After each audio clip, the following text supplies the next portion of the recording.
मध्य प्रदेश के राष्ट्रीय उद्यान इन्हें कहा जाता है नेशनल पार्क। क्या कहा जाता है? National park. मैंने आप लोगों को प्रशासन के आधार पर वनों का वर्गीकरण पढ़ाया था, आरक्षित वन और संरक्षित वन और अवर्गीकृत वन। जो राष्ट्रीय उद्यान है आपका, ये आपका आरक्षित वनों की कैटेगरी में आता है। इसमें प्रवेश करना भी कानूनन अपराध है। ठीक है, आप यहाँ पे शासन से अनुमति लेकर घूमने फिरने जा सकते हो। अभी मध्य प्रदेश सरकार इसे एक पर्यटन की तरह डेवलप कर रही है, जहाँ पर जो घूमने वाले आते हैं लोग, उसको एक पीपी को वो दिया जाएगा, एक वैन दी जाएगी जिसके अंदर आप रह के घूम सकते हो। और वहाँ पे जो कर्मचारी रहेंगे वो आपको पूरे फॉरेस्ट में वहाँ पे घुमाएंगे। अंदर से बाहर से आप सभी जितने भी जो जंगली जीव है उनको देख सकते हो, एंजॉय कर सकते हो। इसके लिए पहले से रजिस्ट्रेशन करवाना पड़ेगा। उसके बाद आप वहाँ पे जाओगे तो गवर्नमेंट आपको ये प्रकार की सुविधा उपलब्ध करवाती है। वहाँ जीव जंतु बाहर खुले में रहेंगे, लेकिन आप जो घूमने जा रहे हो आपके लिए क्या रहेगी? एक वैन होगी और उस वैन के अंदर पिंजरे में आप रह के घूम सकते हो उसमें। ठीक है, तो ये अभी फिलहाल आपका बांधवगढ़ और कान्हा-किसली राष्ट्रीय उद्यान में लागू है। बाकी धीरे धीरे सभी जगह लागू कर दिए जाएंगे ताकि आप घूम भी सकते हो वहाँ पे और जो वन्य जीव है उनको क्षति भी नहीं पहुंचा सकते हो। ठीक है, चले मध्य प्रदेश के राष्ट्रीय उद्यान के बारे में बात करते हैं। तो मध्य प्रदेश में यहाँ पे 12 राष्ट्रीय उद्यान है टोटल। मध्य प्रदेश में 12 राष्ट्रीय उद्यान है। देश का सबसे अधिक राष्ट्रीय उद्यान वाला राज्य हो जाएगा मध्य प्रदेश। देश में सबसे ज्यादा राष्ट्रीय उद्यान क्या हो जाएंगे? मध्य प्रदेश। आप इस ओमकारेश्वर को काउंट करोगे जब भी ये सबसे ज्यादा है।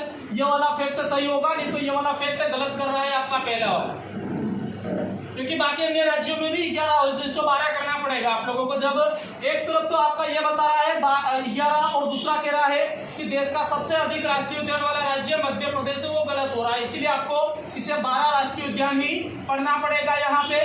ठीक है, मध्य प्रदेश का सबसे नवीनतम राष्ट्रीय उद्यान है कूनो राष्ट्रीय उद्यान। यह बना 2018 में, इसकी स्थापना की गई थी। यह पहले अभ्यारण्य था और अभी इसको क्या क्या बना दिया गया? राष्ट्रीय उद्यान, जो कहाँ पर है? श्योपुर जिले में है। इसके बाद अगला आ जाएगा आपका माधव राष्ट्रीय उद्यान। अगला हो जाएगा माधव राष्ट्रीय उद्यान। ये माधव राष्ट्रीय उद्यान की स्थापना हुई थी 1958 में और ये अभी ग्रुप 4 की एग्जाम में सन पूछा था इसका। प्रोजेक्ट टाइगर योजना में इसे शामिल किया था, 2024 में शामिल किया गया है। इसके बाद अगला हो जाएगा आपका पन्ना जिले में हो जाएगा पन्ना राष्ट्रीय उद्यान। सीधी में हो जाएगा संजय राष्ट्रीय उद्यान। इसका पुराना नाम था संजय डुगरी, इसीलिए इसको हम साथ में पढ़ लेते हैं, संजय राष्ट्रीय उद्यान। यह भी बना था 1981 में। उमरिया में हो जाएगा बांधवगढ़ राष्ट्रीय उद्यान, 1968 में 68 में इसकी स्थापना हुई थी। देश में सबसे अधिक बाघ घनत्व वाला राष्ट्रीय उद्यान है बांधवगढ़। और जो व्हाइट टाइगर है, सफेद जो शेर है, वो किसमें पाए जाते हैं? बांधवगढ़ राष्ट्रीय उद्यान में। इसके बाद अगला हो जाएगा जीवाश्म राष्ट्रीय उद्यान। यह मध्य प्रदेश का सबसे छोटा राष्ट्रीय उद्यान है। सबसे छोटा राष्ट्रीय उद्यान है। इसका क्षेत्रफल 0.27 वर्ग किलोमीटर हो जाएगा।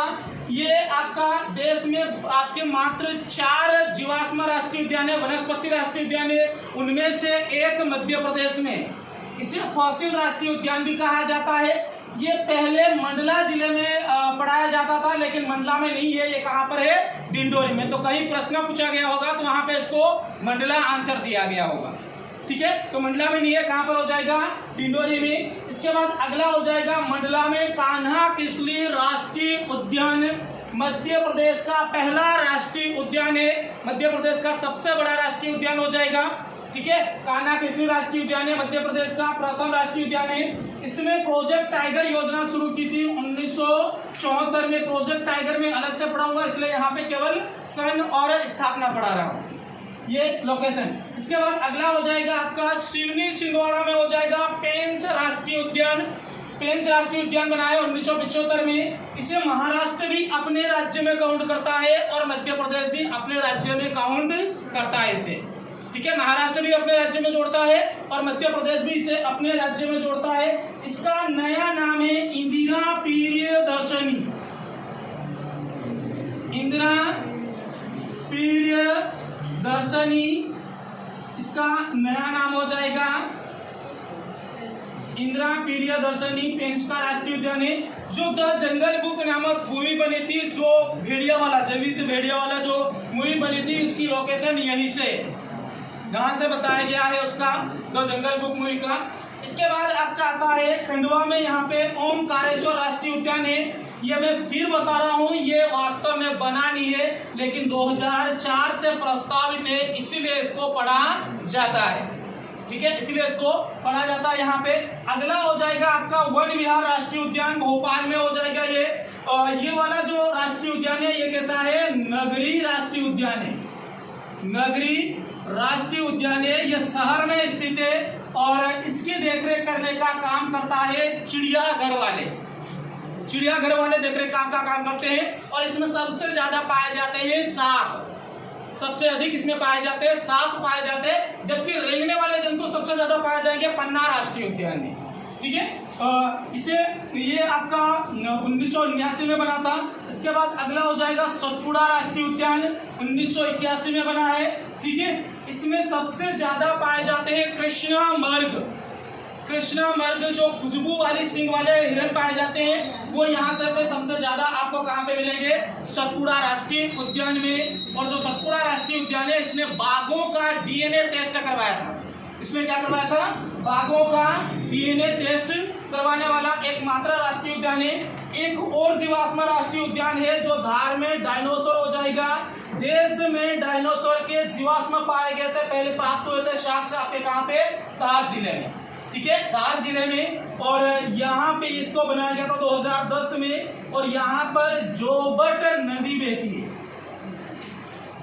जोबट नदी बहती है इस राष्ट्रीय उद्यान से होकर। ठीक है, इसके बाद अपन कुछ थ्योरी पढ़े यहाँ पे। ये मुनिहार नदी जो लिखा था, इसको हटा देना, ये आपका पालनपुर कुनो में नहीं पढ़ेंगे अपन, इसको पढ़ेंगे आपके इसमें माधव राष्ट्रीय उद्यान में। ठीक है, किसमें पढ़ेंगे? माधव राष्ट्रीय उद्यान में। पालपुर कुनो राष्ट्रीय उद्यान के बारे में बात करते हैं तो ये कहाँ पे हो जाएगा? श्योपुर में है। कहाँ पर है? श्योपुर जिले में हो जाएगा। ये श्योपुर जिले में है और इसका नामांकन किया गया है कुनो नदी के आधार पे। इसके अलावा इसका कोई बेस नहीं। नाम किस आधार पे रखा गया है? कुनो पे। इसे अभ्यारण्य बनाया गया था 1981 में, राष्ट्रीय उद्यान बनाया गया 2018 में। ठीक है, इसका शुभंकर नामक चीते को क्या किया गया है? शुभंकर लोगो जारी किया गया। शुभंकर का मतलब होता है जो मोहर होती है, सील होती है, उसे कहा जाता है शुभंकर। जैसे अपन यहाँ पे कान्हा कश्मीर राष्ट्रीय उद्यान में पढ़ेंगे, है ना, घुरसिंह करके जो आपका कृष्णा मर्ग भारत सिंह उसका पढ़ेंगे, वैसे ही यहाँ पे आपका ये शुभंकर नामक का क्या हो जाएगा? एक चिंटू नाम का चीता है, जिसे इस राष्ट्रीय उद्यान ने क्या किया गया है? अपना लोगो जारी करा है, पहचान जारी करी उसने। ठीक है, जैसे मध्य प्रदेश शासन करके सील लगी रहती है, वैसा इनकी यहाँ पे जाओगे तो ये इसके नाम की शुभंकर का चित्र होगा और इसमें आपका कुनो राष्ट्रीय उद्यान होगा। इस प्रकार की इसकी क्या बनी होगी? मोहर बनी है। ठीक है, इसके बाद यहाँ पे आगे हम पढ़ते हैं। भारत सरकार ने 2022 में अफ्रीका महाद्वीप के नामीबिया देश से 5 आपके टोटल 8 चीते लाए गए हैं, जिसमें 5 मादा है और 3 क्या हो जाएगी? नर हो जाएगी। ठीक है, आपकी 5 मादा और 3 नर हो जाएगी। इसकी जो तुलना की जाती है, नखलिस्तान एक मिस्र का अभ्यारण्य है, नखलिस्तान, जिससे इसकी क्या की जाती है? तुलना की जाती है। यहाँ पे एशियाई शेरों का पुनर्वास किया गया है। एशियाई शेरों का पुनर्वास किया गया है। गुजरात के जूनागढ़ में जो बब्बर शेर पाए जाते हैं, जो लंबे बाल वाले, है ना, जो लंबे बाल वाले होते हैं, उसे बब्बर शेर कहा जाता है। उनको भी यहाँ पे लाकर पुनर्वास किया जाएगा। इसीलिए इसको एक शब्द में यहाँ पे एक ही लाइन में लिखा जाता है, एशियाई शेरों का पुनर्वास। ठीक है, एशियाई शेरों का पुनर्वास किया जाएगा यहाँ पे।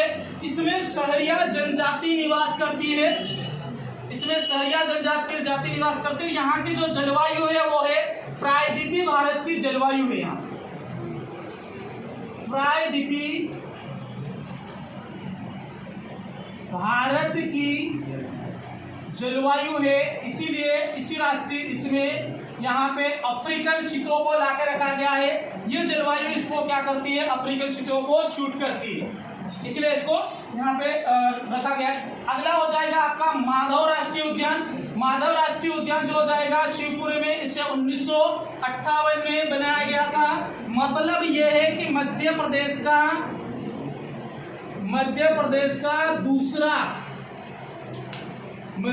का दूसरा प्राचीन उद्यान है। मध्य प्रदेश का दूसरा क्या हो जाएगा? प्राचीन उद्यान है। यह सर्वाधिक वन घनत्व के कारण प्रसिद्ध है। इसमें सबसे ज्यादा वन घनत्व पाया जाता है। पक्की सड़कों के कारण प्रसिद्ध है ये। मध्य प्रदेश का सबसे लंबा नेशनल हाईवे है NH-46, जबकि देश का सबसे लंबा कौन सा हो जाएगा? NH-27। ठीक है, NH-27।